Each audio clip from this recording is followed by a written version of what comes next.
This is the follow-up video to my 120 games tested video, and it won't be the last one in the series. If you're looking for a specific big game, it's probably in the first video, link in the description. However, there are some big ones in this roundup, such as Resident Evil Village, Rage 2 and the Rainbow Six Siege.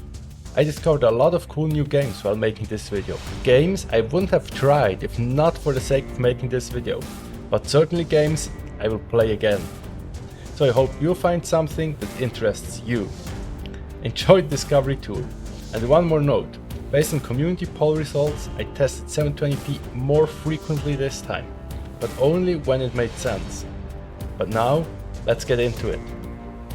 Running 1080p, low and 90% resolution scale, had my frame rate stay above 30 for the most part in 7 days to die. We could run it at 100% of 1080p, but I'd rather have the improved frame rate. Dropping the rest to 720p almost doubles the frame rate, so we have some wiggle room to choose nicer settings. This type of game looks interesting to me, but I know it takes a long time to get into and understand properly. I saw between 40 and 60 frames per second in Alan Wake's American Nightmare. At 1080p, using the low preset, there was no stuttering at all. The frame times are super consistent. At 720p, I went with the medium preset, which made it buttery smooth, never dropping below 60 FPS and sometimes even reaching 75. American Truck Simulator runs at 1080p, 60 frames per second using the medium preset. The overlay shows that it's not even maxing out the Vega cores when locked to 60, so there's room for higher settings. Or we can leave it as is so the frame times won't fluctuate. Car games are not my thing, and I'm not too fond of slow games, so this isn't my cup of tea. I made Evil's graphic style is super cool. I ran it at 1080p with maxed out settings and enabled the Quality Fidelity FX Super Resolution setting, rendering it at 720p. The frame times were smooth, dropping frames rarely. I appreciate games that go for old style graphics with modern rendering techniques. I'm glad I tried Aragami too. Although I had to turn down the settings at 1080p to get a smooth frame rate, it still looked good. The frame pacing is good, but the frame rate can change based on the area. I saw between 50 and 100 FPS. At 720p, I got to turn the settings up. It ran at over 60 FPS at all times. What I like best about this is that it gives you the choice between going as stealthy as possible, or if you prefer, you can just whack them with your katana in a full-on confrontation. For testing Assetto Corsa, I used a built-in benchmark tool. Generally, I don't do that, but I didn't want to embarrass myself since this is a car nut game. We came in at above 50 frames per second on average, and the pacing was excellent. Back 4 Blood is legally distinct from Left 4 Dead, I assume. Anyway, here I went for lower settings and enabled FSR balanced, rendering below 720p. I believe it's around 630p. So suppose you're playing it on a 720p display, in that case I'd go for ultra quality FSR for the smoothest experience, because I prefer going for the higher frame rates in games like this. I like this, but I have fond memories of Left 4 Dead and this feels like heresy. Battlefield 3 auto-detect graphics settings feature surprised me. It went for ultra textures on its own while sticking everything else on medium, resulting in a smooth 60 FPS or better across the sections I've played. I was impressed, but I hear the campaign is trash. Batman Arkham Knight ran at 1080p on maxed out settings at a locked 30 FPS. Unfortunately, turning the graphics settings down doesn't seem to do much on the Vega 7, so I opted to lock it at 30. I also tested 720p, I locked the frame rate to 60 from the menu option. The GPU wasn't running at 100% using either resolution, leaving us some headroom for more demanding areas. This is Ben 10 Power Trip. I'm not sure whether this game is for children or a parody of games for kids. It ran fine with 60 FPS, 1080p maxed out settings. Actually, I'm not sure it had any graphics settings, but here you go, it runs great. Still, I don't see a reason to come back to it. Bugsnax is a little bit like Pokemon, but instead of having cute animals battle to the death, you catch cute bugs and then feed them to these things that look like furry versions of minions. The game ran nicely on the medium preset at 1080p and about as well on the ultra preset at 720p, which looks nice, but medium 1080p wasn't bad. I'm kind of curious how wacky this gets later on. Burnout Paradise Remastered doesn't have any graphics settings except for resolution. Because it ran at a locked 60 FPS at 1080p, I didn't test 720p. This is your game if you like listening to the same Paradise City song looped endlessly. Luckily, the car handles like a go-kart, so even I could drive it without any significant issues. In Crackdown 3, you can play as Terry Crews, so I did that. Running 1080p low settings, the framerate was hovering around 45, but you could play this at 20 FPS because it will auto-target the next enemy when you hold your right mouse button. Enabling dynamic resolution seems to make it overshoot 60 FPS regularly. You bet the Ryzen 5600G can run Crysis Remastered. At 1080p low, it would drop below 30. At 720p, it did a great job, mainly running over 60 frames per second. But I had a lot of trouble aiming because the frame time number was overlapping the crosshair. But I can see how that's my fault and not the game's. Crysis 2 impressed me. On the high preset, which is the low preset, I saw anywhere from 40 to 60 FPS. The frame pacing was smooth and the game was perfectly playable. When I lowered the resolution to 720p and increased the settings to extreme, the highest preset, I got a locked 60 FPS or 63 FPS, which seems to be the maximum frame rate. Crysis 3 didn't do as well. It ran just about 30 FPS at 1080p low settings, but it crashed on me twice while trying to test it, but I didn't make a third attempt. Dead or Alive 5 Last Round is free on Steam, and the 5600G can push almost 60 FPS at max settings. However, cutscenes seem to be limited to 30 FPS. I said it's free, but it's more like a demo game. Almost everything in this game seems to be a pay for DLC or microtransaction. Descenders doesn't run as well as you'd expect. That's not to say it was terrible, it was well playable, but I expected this level of graphics to be accompanied by a higher frame rate. I record this footage at 1080p medium. Then I got a bit too cocky with the settings in Dirt Showdown. Completely maxing them out resulted in a 45 FPS average on the benchmark track. However, dropping to the second highest preset allowed a 94 FPS average and an 80 FPS minimum. The performance to graphical fidelity ratio is good here. Dreamscape is one of the games I really liked in this test rotation. It's got a great art style and the devs got it to perform well at 1080p medium. This is a roguelike with progression in the real world and fighting in a dream world. At 720p I dared to go for the highest preset, Epic. The Vega 7 handled it without issues, making the excellent effects shine while coming close to 60 FPS. F.E.A.R is an old game, but it still puts up a fight if you max it out. I won't use this for XIII benchmarking, but the benchmark tool seems to have some weird inconsistency problems, so I buried that idea. Still, it's a fantastic game and it runs great on the 5600G. The framerate in Final Fantasy XIII was all over the place. It wasn't bad or unpleasantly stuttery, it just varies a lot, but it was between 30 and 60 on max settings at 1080p. Look at the character model for a second. Lovely, isn't it? The model has like 10 times more detail than everything else on the screen combined. It looks like it doesn't belong there.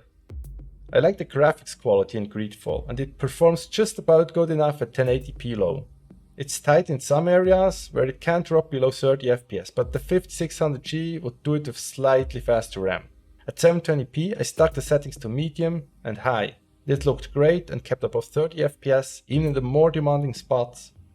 I have wanted to check Greedfall out for a long time, and this test has only increased my desire to play it.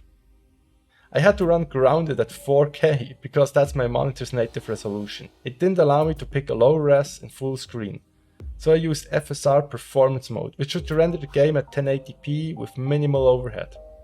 I used the high textures and put everything else on low, and the game ran fine. Definitely good enough to chase down some bugs and hit them with a rock.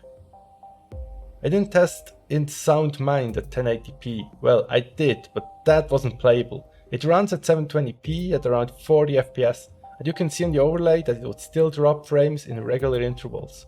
The devs won't get a cookie for the optimization work on it, that's for sure. Into the Pit is another roguelike, and for a first-person game it ran well at 1080p low settings, coming close to 60 FPS average.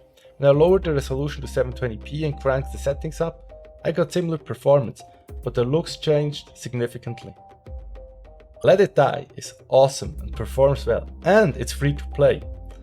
I didn't test it at 720p because at 1080p it ran great. These are pretty reflections, but it's not screen space reflection and it's not ray tracing. Whatever they did here, it looks nice, and overall, it's one of the most stunning DX9 games I've ever seen. On top of that, the voice acting and music are top notch. So what's wrong with it? First, it's a PS4 port and doesn't have great keyboard and mouse support, so you better have a controller. Second, the tutorials are text only. You'll be doing a lot of reading, which breaks the otherwise great introduction to the game. Third, and most importantly, according to my research, it's pretty grindy. It has time-gated content and microtransactions that facilitate progression. I can't say how long it will take you to hit a wall or when the grind is no longer fun. You'll have to find out yourself. I may play it for a bit and report back.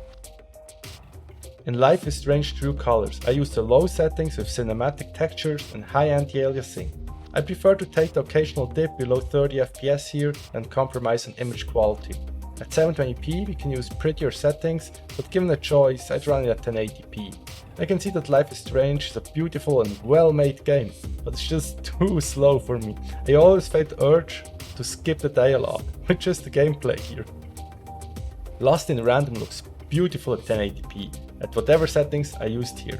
I assume it's very high because I didn't record any 720p footage, which I would have done if it performed worse. Lost in Random has combat, but I failed to capture it. But I can tell you that this game's voice acting is top notch. I was surprised how much I liked Mages of Mystralia. The 5600G didn't have any problems driving smooth frame rates on maxed out settings at 1080p. I played this for a good while the frame rate remained in the 45 to 50 range throughout. Very respectable. I'm happy I started making these videos because otherwise I wouldn't have discovered this game, and it's a lot of fun. Have you ever wanted to be a shark and gobble up unsuspecting people on rainbow colored unicorn floats? Maneater is your chance to do just that. I played around with the settings a fair bit and conclude that medium high is best for a smooth 1080p experience. It's not a serious game and I had a lot of fun. On a 720p monitor you could probably just max it out.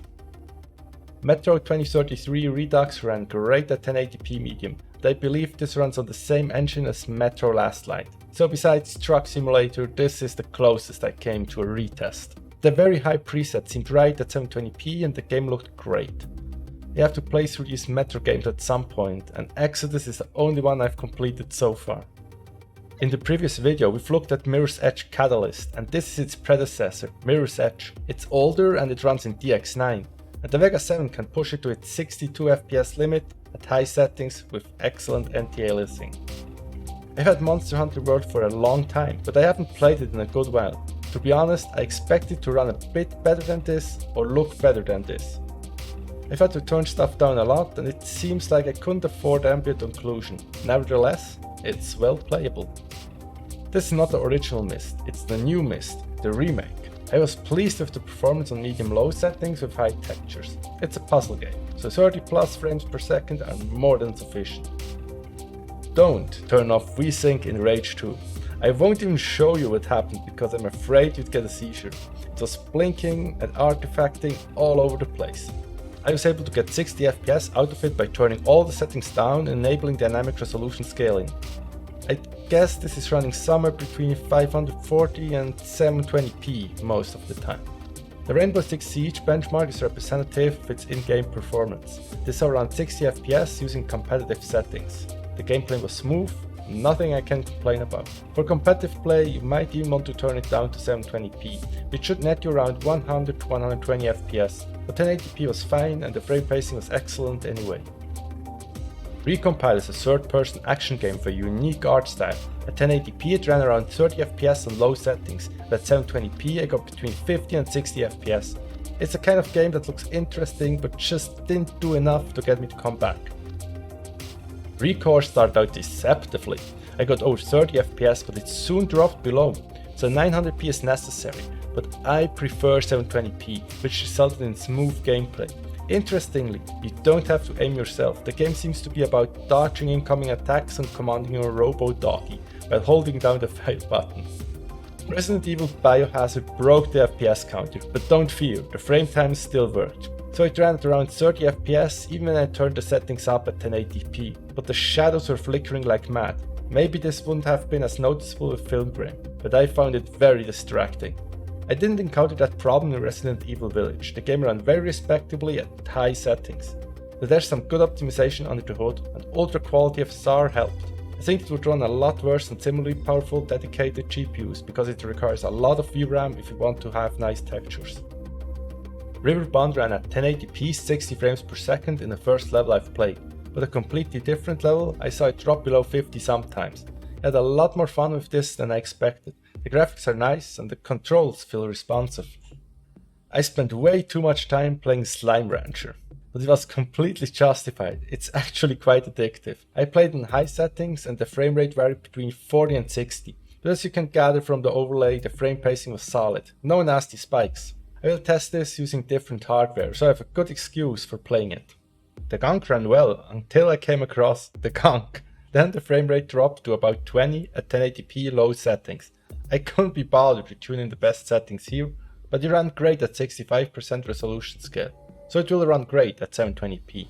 Tropico 6 was a lot harder to run than I expected. At 1080p I got around 30 FPS using medium low settings. It certainly doesn't get an award for that, but hey, it's not bad.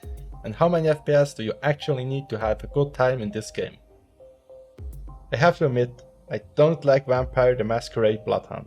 It doesn't run all that well, even when making heavy use of F.E.A.R. The main problem isn't the frame rate, but the frame pacing can go really stuttery when the action heats up. The thematic style is cool, but in my opinion the gameplay needs improvement. Wolfenstein New Order and the Old Blood didn't run as well as I had hoped, but I had pretty high hopes. There was certainly nothing wrong with the performance in either game, but I couldn't get my overlay to work in the Old Blood. Unfortunately, I only have access to the censored German versions through Game Pass. I'll have to buy them on Steam. Valve gets localization right. I believe someone recommended Wreckfest in the comment section of the last roundup, so I had to investigate. Bottom line, it runs nicely. At 1080p medium-ish settings I got around 50 FPS. When you run it at 720p you can turn up the settings. I typically skip all side-scroller games in these tests, but Young Souls was harder to run than I expected. Still, I have to admit the reflections are pretty, but they are easy to miss at a glance. I played this for a bit, but it didn't click with me. Zombie Army 4 Dead War ran a lot better than I expected. At 1080p it's at between 30 and 40 FPS and it looked sweet for that level of performance. At 720p FPS is around 50 for the most part, but I had fun with this game. I might play it more often.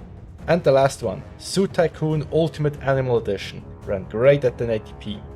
I airdropped a couple of elephants and then raced around the enclosure. Still, the gameplay was smooth.